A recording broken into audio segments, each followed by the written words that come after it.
Hello. So back today. Today I want to talk about aging. My name is Deborah Heiser. I'm an applied developmental psychologist, and I have been working in the field of aging since the 1990s. So I started in the field of aging because my grandmother became depressed in the early 1990s, and I didn't know what that was. So when I went down to visit her, and she wasn't herself, she was like the fun grandma that everybody borrowed her clothes and wore her shoes. You just go down to visit her, and you didn't need to take anything. Well, when we visited her, she wasn't herself. And I asked the people at the independent living where she lived, what's wrong with grandma? And they said she's depressed. She took a new medication for her COPD, which was for her breathing, and she can't, so she's feeling depressed. We're going to change her meds and she'll be fine by the next time you visit. So when I went and visited her the next time, she was fine. She was back to herself. So I realized that I wanted to be a grandma fixer. I wanted to work with older adults, and I wanted to study and research depression and the aging population. And that's what I did. I changed my major in college, went back to school, took the long road that most people don't like to take, and went back for psychology. And then I worked in a psychiatric hospital doing research on depression with the elderly for a while, and then started my doctorate and continued my work. And then I became a researcher after I graduated and looked at all the things no one ever wants to have or get with regard to aging. So I started out like that. I remained a researcher. I did a lot of research on depression, frailty, all of those kinds of things. And then I pivoted a few years later because someone said to me, "What do we have to look forward to as we get older? Is it just the bad stuff?" And I didn't have an answer for him. So I was embarrassed that I didn't have an answer and decided to go look at everything that we have to look forward to. And there's a lot. So I'm always excited to be able to talk about aging and some of our fears and misconceptions that we have with aging, because there really is a lot that we have to look forward to. We really just look at aging for the most part as something scary because we're looking at it as something that is completely biological, and really it's a narrative that we've been told, that we tell ourselves, and that's what makes it so scary. So um, when people think about aging, they don't imagine wisdom and clarity or freedom. They imagine loss. And when I talk to people over and over again about this, they always come up with loss, with, as in cognition, loss in their physical abilities, loss of people around them. And that's scary to us. That's something that, most of us don't want to think about. So we live in a culture that treats aging as 100% decline, as just a series of losses that we have to look forward to. And that is not just, you know, one thing that we have to look forward to. It's also like the financial, instability that we think that we might have. So when we think of finances, most people say, "Oh my gosh, I may never be able to have enough to live on." And so that's scary too. So we think about all of these things, the fears that we face, the things that make us feel like we don't have what we need for growing older, and this is what scares us. So aging really, the fear for it spikes, not because we're having any of these feelings or experiencing it, but because society is what is really teaching us to value, and, thinking about aging as not being something that we want to look forward to. So let's dismantle some of the fears that we have about aging in this right here. Um, Not to minimize any of them, but to understand why they exist and what actually happens across the lifespan. So This is not a motivational talk. This is really a psychological reality. And this comes from me being in the field for years, looking at it from both sides of the coin, the things that we don't want to get and the things that we don't look forward to, as well as the things that we really look forward to and want to have, but we're afraid we might miss out on them. So, let's start with, human beings are uniquely aware of time.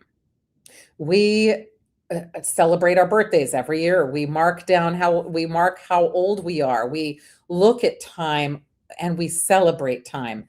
Time is something that we're always thinking about. So let's start with that because we don't just age. We don't just grow a year older. We anticipate more years growing older. So imagine when you were a kid and you thought, wow, if only, as a 10-year-old, if only I was 18 and had all the freedoms of life. And then when you hit, your 20s, you think, oh, okay, I'm in my prime. But in your 30s, you might think, I wish I had 10 years back. We're always thinking about age in terms of where we would like to be in terms of our age. And at some point, we start to think our time will run out. So any of that anticipation activates anxiety. It activates catastrophic thinking. Will I have money? Will I be someone who suffers from some kind of a decline?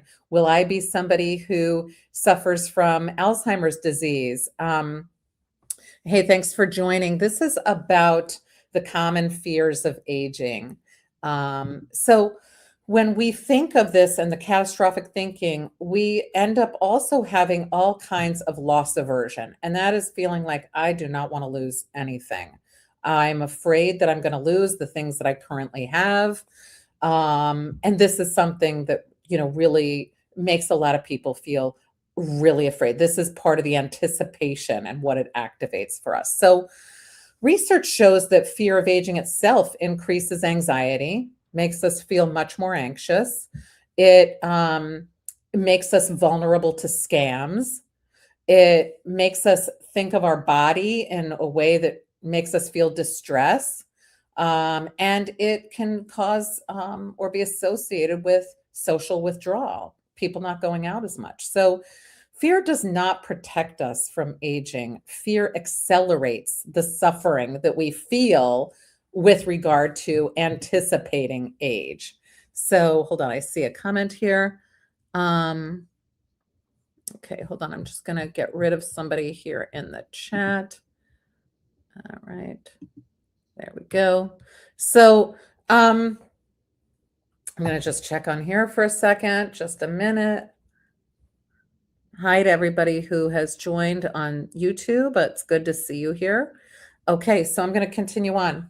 So basically, when we think of all of this, it gives us, it really doesn't help us, this anxiety that we have. So the first thing that we really feel is the fear of losing independence. When I talk to the college students that I teach, one of the things that they talk about is, oh my goodness, I'm going to need a walker. Oh my goodness, I'm going to become frail and I won't be able to do things. I won't be as independent as I am now.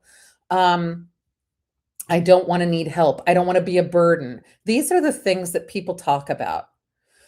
But psychologically, this fear is not about help. It's about control and identity. So really what we're fearing is the loss of control and that we won't have any control over certain things. So we equate independence, the feeling of being independent, with worth.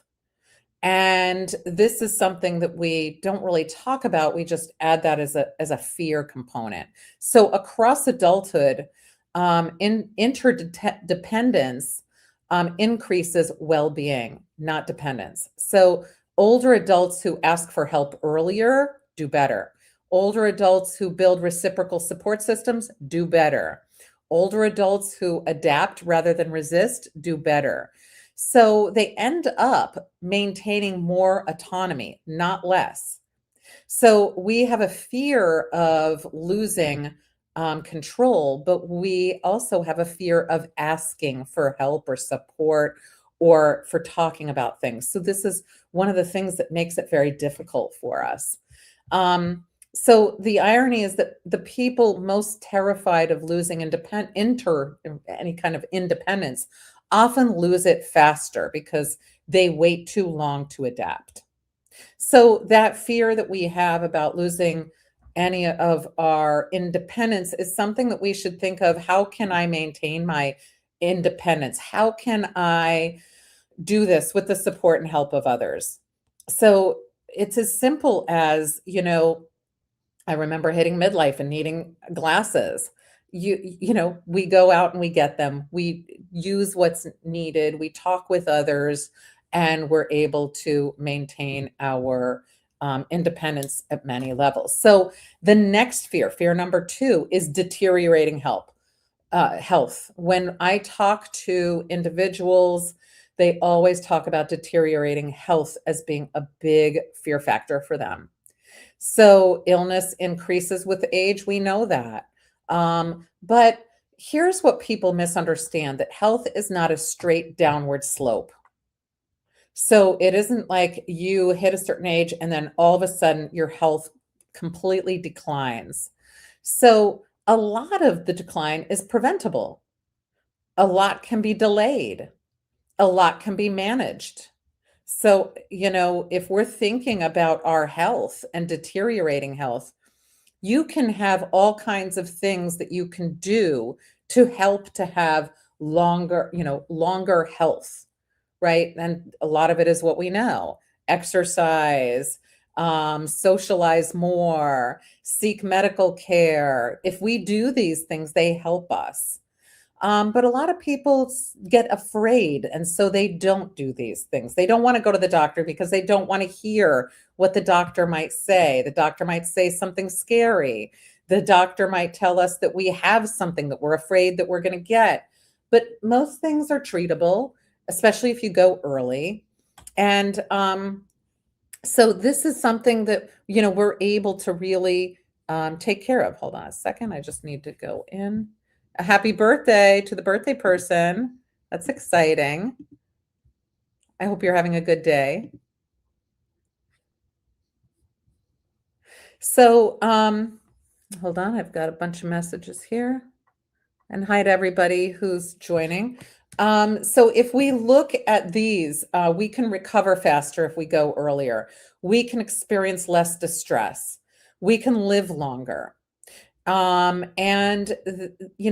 really, if we look at aging and the fear of deteriorating health, we have a lot more control over that than we really understand. Most of us think we don't have any control, or that we are afraid to find out if there is anything that might be wrong with us. But really, if you go, you're able to usually get things taken care of, address them, get them, cured, get them fixed, whatever the deal is. So you might also find that you have an underlying condition that you didn't know about, and once you start to get care for it, you're going to be fine. So there's this saying that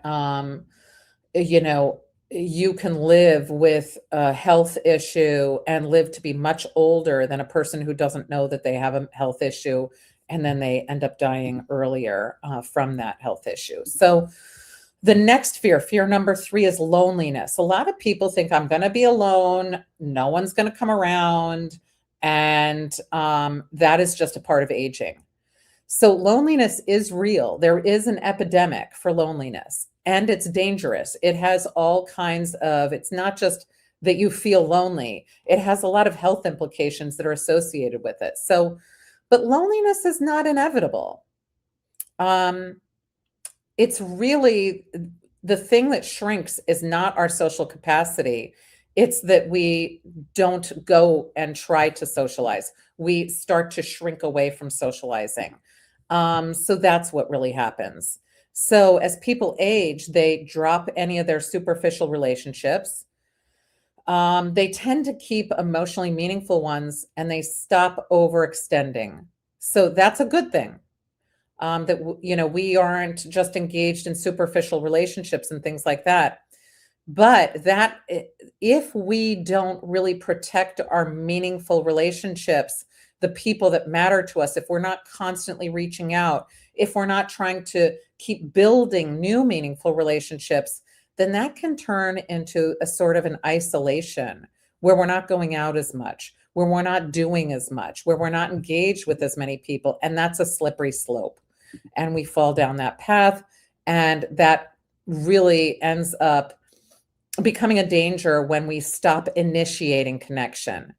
So this is something that people fear, is that they won't have connections. They won't know how to get connections. They'll be alone. So we do have control over that. That is something that, as long as we're engaged in activities in the community, if it can even be that, easy things to start. You text people that you care about and you say, hey, how are you? Just checking in on you. You do things like have, meetups whenever you can for a cup of coffee, something easy. Even Zoom is good. Just keeping those relationships going. Thank you for the likes. I appreciate you. Just keeping those going really helps, because you do not need quantity to not feel lonely. You need quality.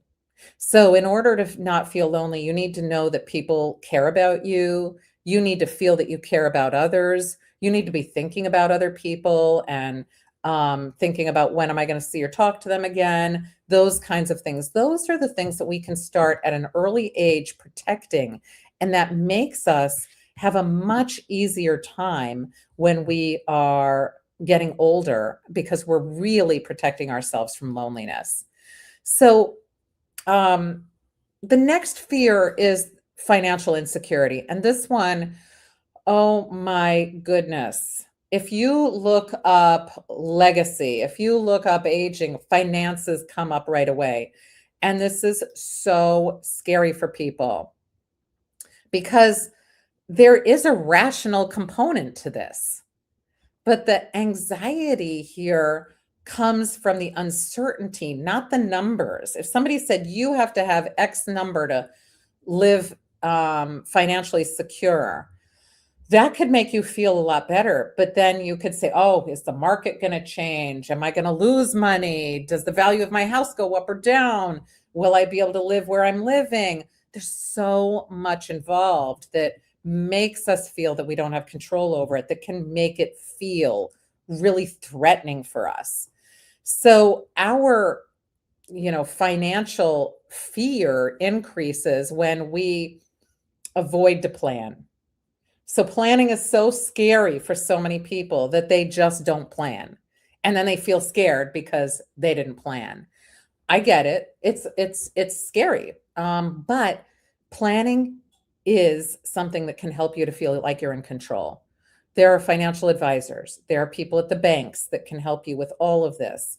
And this is something that the main thing with fear is you want to feel a sense of control. So if you can feel that you have a sense of control over your finances, it's going to help. This could be even, somebody says, hey, you need more money than you have right now. Well, there are a lot of things that people are doing about that nowadays. They're saying to themselves, I'm not going to retire. I'm always going to keep a part-time little side hustle, something I can do for my house, or something that I enjoy that I didn't do before, something that'll bring money in. I'm going to do a little something that, maybe brings in a little bit of extra health insurance or dental or vision or whatever. People are talking about that.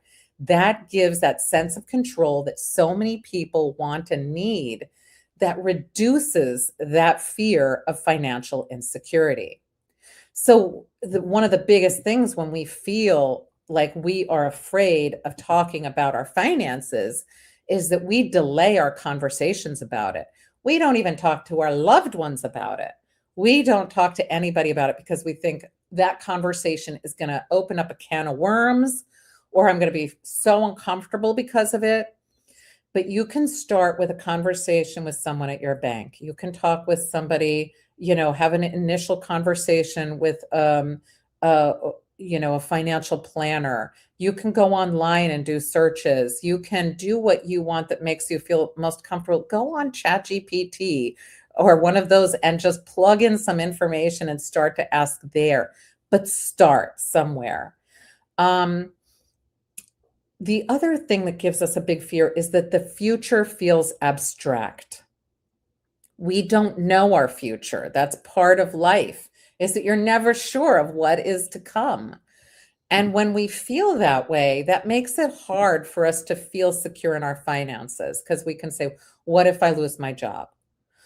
What if my house value goes down? What if my stocks decline? What if, right? So that future feels abstract. We don't know how we're going to be. So that makes us feel fearful. So if you can name some realistic scenarios, that is helpful. If you can even make partial plans, that is helpful. If you can look at different scenarios that could come up where you could say, this will help me if I'm in a sticky situation. You say, you know what? I know that if things got really bad, I could sell my house and I could live, in an apartment for less. Or I can always work a little bit. I can do some kind of part-time work. Accept some of the trade-offs. Don't say to yourself, it's all or nothing, because that makes it harder. So just by doing some of those simple things, that gives us a sense of control that allows us to reduce that fear that we might be having. Hey, thanks for coming on. Thank you. I appreciate you. So when we have control, this reduces anxiety, even when our resources are limited. So you might have limited resources, but that does not mean that you can't live in retirement or old age very comfortably. So just get control over what you can, and that is going to be what makes you feel okay. It's going to reduce that fear that you have. And when you come up with even a partial plan or a small plan, it allows you to build on that later when you have a little bit more headspace to start to tackle some of that. So another fear is the fear of death. So this one's always a hard conversation for people to have because death is inevitable. No one lives forever. But this is something that people fear. So this is the quiet fear. It's underneath all of the others. This is the one that, people feel and think about all the time, but they're not going to really talk about it or think about it for themselves, even if they can avoid doing that. So most people don't fear the death itself. They fear pain, loss of dignity, an unfinished life. I can tell you that I worked with older adults, especially older adults nearing the end of their life for many years. And what all of them said to me, no one at all said, I wish that I had more stuff. I wish that I had nicer things. I wish that I had more things. Not a single solitary one of them said that. They didn't even care about what they had. The things that mattered to them were that they did the things that they wanted to do and that they had contact with the people that they loved. That was really it. They wanted to feel like their life mattered for something, that they were here on earth, and that their being here mattered. So that's really it. So if you think about that, I didn't ever talk to anybody who was afraid of pain. I didn't thankfully talk to people where they lived in this particular nursing care facility. Everyone felt dignity, which was nice. So they didn't have that fear. But prior to, if you're in the 30s, 40s, 50s, 60s, 70s, 80s, you might feel that because you're not sure about what it is. Hello, good to see you here. So that is something that, a lot of people fear. Psychologically, fear of death decreases when people experience any kind of purpose. If you are doing something that matters to you, that fear of death declines. If you feel like you're contributing to the world, your fear of death decreases significantly. If you're engaged in what is called generativity, where you are caring for others without expecting anything in return, that is, when you're doing things like mentoring, volunteering, engaged in philanthropy, helping the next generation in some way, then the fear of death decreases tremendously. So we know that when we're involved with others, when we're communicating, when we're doing some of these things that really matter to us, that make us feel like we matter, we aren't afraid of our future as much. So, um, all of this is really, part of the psychology of aging and how we look at aging. So, fear can often backfire, especially when we're thinking about aging. So, the fear of aging, again, it increases anxiety. It increases our feelings of vulnerability. It increases us self-isolating. It really does increase any of the decline that we're fearing. So it's so important to realize that if we can look at aging in a way that is one where we want to look at ourselves as active participants in the world, that we are mattering to others, that others matter to us, that we contribute, that what we say and do means something in the world, that we have a footprint, all of that ends up helping us. So aging is not the enemy. Avoiding thinking about it is the enemy. So let's see, I have a question here. I can't answer that. I'm talking about aging right here, but I wish I had an answer for that. So, if we think really about the psychological shift when we're talking about aging, aging is not about the loss of youth. It's about a change in our priorities. So, think about that. It is not about the loss of youth, it is about a change in priorities. So, as people age, emotional regulation improves. Think of yourself or think of a 2-year-old. I always, tell the students in my classes, imagine yourself when you were 2 and you didn't get what you wanted. How did you solve that problem? Did you throw a tantrum? Did you cry? Did you do something? Did you, reach out and grab for something that you wanted? We don't do that as we get older because we have all kinds of coping skills in place. Our emotional regulation is constantly improving with age. And so that allows us to feel better in situations where we're not getting exactly what we want. Our perspective deepens, meaning becomes clearer. So when you're a 2-year-old, meaning is how do I get what I want when I want it? And when you're older, it's how do I make meaning of the situation I'm in, whether it's the one I want to be in or not? And that's really one of the big differences. So the problem isn't aging. The problem is being taught to fear a stage of life that we have not been shown how to inhabit. Nobody really knows how they're going to be in older adulthood. They just see, examples of people being, in undignified positions or feeling lonely or, having some kind of a negative aspect of their life. So, one of the most important things to remember is that you're not alone. And you can start working on this as early as you want, to maintain and build connections. Um, and that you don't age out of your value. As we get older, we don't lose our value. That is a myth. That is something that is just not true. And one of the things that I always tell people is look at actions, not words.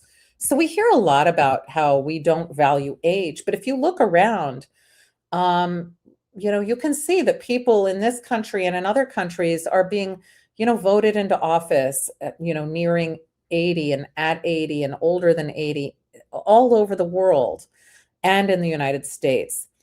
The worth and value of age does not decline. We see people starting companies at older ages. We see people engaging in, real life issues and doing all kinds of very important work at 80 and older. So even though people are talking about age as a negative thing, our actions are that we are really valuing people of older age. So, um, really what we want to think about when we're thinking about aging is that this aging is not just a physical thing that we go through. Our physical trajectory is something that looks very scary. It's a steep incline. We, learn to walk, talk, we can run fast, do all this stuff. And then we hit a peak pretty early in life. And then we hit a decline that goes down. And that's a slow but steady decline. And that's what scares people because we think that that's all there is to it. But I'll also tell you that even if that is the case, right? I remember I need reading glasses now, right? I need to wear glasses. Big deal. Who cares? I always tell my students, you can run faster than me, but I'm happier than you. And I tell them that because research shows that as we get older, at the same point that we start with our physical trajectory, we start with our emotional trajectory. And that goes up and it never declines. So you can expect to be happier. So we should be thinking of our lifespan as a psychological trajectory, not just a physical trajectory. Because when we have children and they're born, we don't say, "Oh, I hope your baby can run real fast when they get older." We say, "I hope you have your baby has a happy, healthy life," right? We are always putting happiness and our emotional desires on the future of our children and ourselves, but we forget it along the way. So hold on, I have a question here. Um, why do older people repeat things so many times? I don't, it could be that somebody, you mean if they're repeating a phrase over and over again? I'm not sure what you're referring to. If you can tell me what you mean by that, like give me an example, then I could probably help you. I can tell you, I always tell all of my students, I can't multitask. I'll forget one thing I'm doing. Like when I have to log into the computer to go to the computer screen, I always have to tell them, remember, I can't hold two thoughts at once. That is a normal part of aging. Also, you can forget names. Like around 50, you start to, name names and things like that can elude us, but who cares really? I mean, I need glasses now. I remember in my 40s, I needed to put on glasses. I can do things much more efficiently than younger people because I've been doing them for a long time, but I forget all the students' names, until at least a few weeks into the semester. I never would have done that when I'm younger, but honestly, does that matter? Not really. So it's just, a part of life that if you were to say, oh, that's going to happen when, I was 20, I might have thought, oh my gosh, that's terrible, but it's not. It really isn't. Hey, from Chicago. Good to see you here. So when we're thinking of aging, it is a psychological trajectory. It's one that, and I did a TEDx talk on this where I talk about age and so you can find it. It's called Rethinking Aging, Mentoring in a New Generation. That's something that I've been talking about for a long, long time. I have worked in the field with older adults, researched, both the good and the, negative things that we look forward to as we age. And I can tell you that when I have worked with people, we often think that because they're not working or they're not doing some of the things that they were doing, that they're feeling a loss, and people aren't.